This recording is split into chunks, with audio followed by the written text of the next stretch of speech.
ලබා දෙන්නේ යම් සහනයක් මේකට නැත්තම් අපි මේ නිකම් බොරුවට මේ මාධ්‍යයට අවිල්ල අපි කෑ ගහන්නේ නැහැ. හරිද? දැන් ඒ වගේම තමයි දැන් අපි දන්නවා මේ වන විටත් රණවිරුවන් විශාල සංඛ්‍යාවක් මේ අත්අඩංගුවට ගත්ත කතන්දර නම් කියන්න එපා බොරුවට. හරිද? මේ ඔය පත්තරවල යන ඒවා පට්ටපල් බොරු. මේ රණවිරුව ගොඩාක් අපිට කතා කරනවා. මොකද ගිය පාර පොදු සමාව වරන් දුන්නෙත් මම. ඒ නිසා රණවිරුව විශාල සංඛ්‍යාවක් ගිහිල්ලා මේ කඳවුරු වලට බාර දීලා තියෙන්නේ. දැන් අද උදේ වෙනකොට හමුදාපතිතුමා යුද හමුදා කඳවුරක මේ කෑම එකක් එවනවා මේ නිලධාරියෙකුට දීපු කෑම එකක්. හරිද?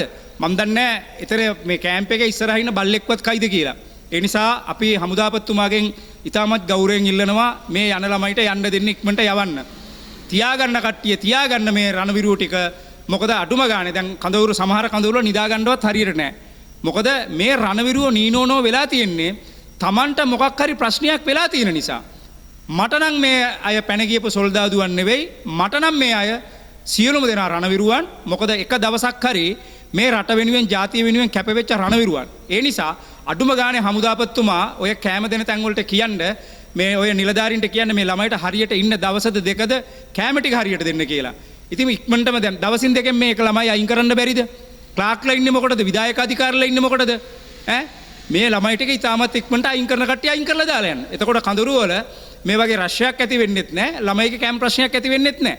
ඒ නිසා ජනාධිපතිතුමාගෙන් හමුදාපතිතුමාගෙන් අපි ඉතාමත් ගෞරවයෙන් ඉල්ලීමක් කරනවා මේ දේ කරන්න.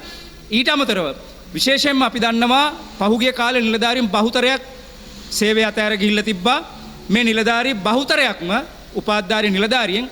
ඒ නිසා විශේෂ විමර්ශනයක් කරන්න මේ නිලධාරීන් නීනෝනෝ වෙලා යන්නේ ඇයි කියන එක. පෞද්ගලික නිලධාරීන් කීප දෙනෙක් මට කතා කරා. පෞද්ගලික යුද හමුදායේ නිලධාරියෙක් විතර මාත් දන්නවා. නිලධාරියෙක් සාමාන්‍ය සේවය අතහැර යන්නේ ඉහළ නිලධාරීන්ගෙන් යම් කිසි තාඩන පීඩනයක් වෙන්න පුළුවන්. එහෙමත් නැත්නම් ඔහුට යම් කිසි අසාධාරණයක් වුණොත් තමයි මෙන්න මේ නිලධාරී යුද හමුදාවෙන් ඉවත් වෙලා යන්නේ. හරි පෞද්ගලික හේතුන් මතත් යන කට්ටිය ඉන්නවා.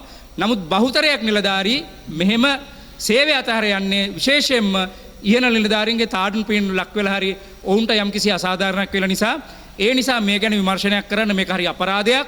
මොකද අවුරුදු 3ක් රජයේ මුදල් වල වියදම් කරලා උගන්නලා බිහි කරන නිලධාරී මේ විදියට නීනෝනෝ වෙන්න ගත්තොත් මම හිතනවා යුද හමුදාවක් අපිට